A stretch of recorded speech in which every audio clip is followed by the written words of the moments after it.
নমস্কার বন্ধুরা, আশা করি আপনারা সকলে ভালো আছেন আর আমিও ভালো আছি। ঝুমুরের দিনলিপি চ্যানেলে আপনাদের সকলকে স্বাগতম। আজ আমি শ্রাবণ মাসের তৃতীয় সোমবারের একটা নতুন অভিজ্ঞতার কথা আপনাদের সাথে শেয়ার করব। জীবে প্রেম করে যেই জন সেই জন সেবিছে ঈশ্বর। স্বামীজির এই আদর্শকে পাথেয় করেই ইচ্ছে ডানার পথ চলা। ইচ্ছে ডানা হলো একটি এনজিও, যেখানে মানুষের মুখে একটু হাসি ফুটিয়ে তোলাই তাদের এই ছোট্ট পরিবারের মূল মন্ত্র।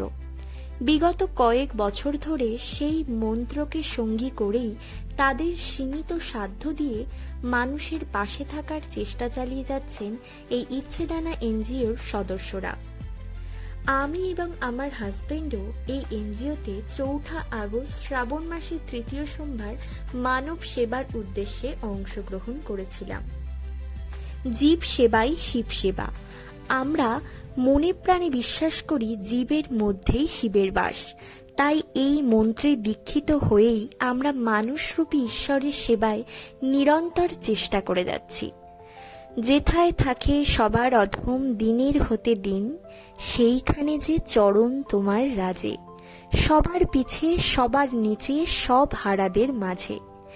এই ভাবনাকে পাথেয় করেই আমরা নিরন্তর চেষ্টা চালিয়ে যাচ্ছি সবার পিছে সবার নিচে সব হারা মানুষের পাশে দাঁড়িয়ে ঈশ্বরের সেবায় নিয়োজিত হতে। শ্রাবণ মাস হল শিবের জন্ম মাস।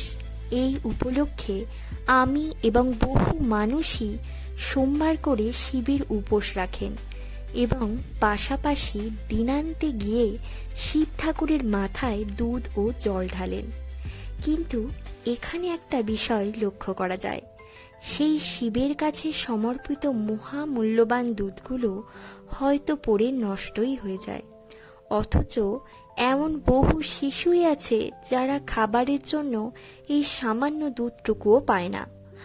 আমরা ইচ্ছে ডানা পরিবারে অংশগ্রহণ করে জীব সেবার মাধ্যমে শিব সেবার ব্রত নিয়ে গত 4 আগস্ট সোমবার 2025 এক অভিনব শিবের ব্রত উদযাপন করেছিলাম, যেখানে খুব সামান্য দুধ শিবের মাথায় ঢেলে বাকি দুধটা একটি পাত্রে জমিয়ে কোনো অবহেলিত বঞ্চিত শিশুর মুখে তুলে দিয়েছিলাম।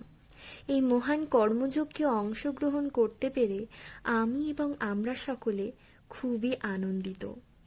এই ভিডিওটি ভালো লাগলে আপনারা সকলেই লাইক, কমেন্ট এবং ফলো করতে ভুলবেন না, এবং পরবর্তী এরকম কোনো কর্মযজ্ঞে আপনারাও অংশগ্রহণ করতে পারেন।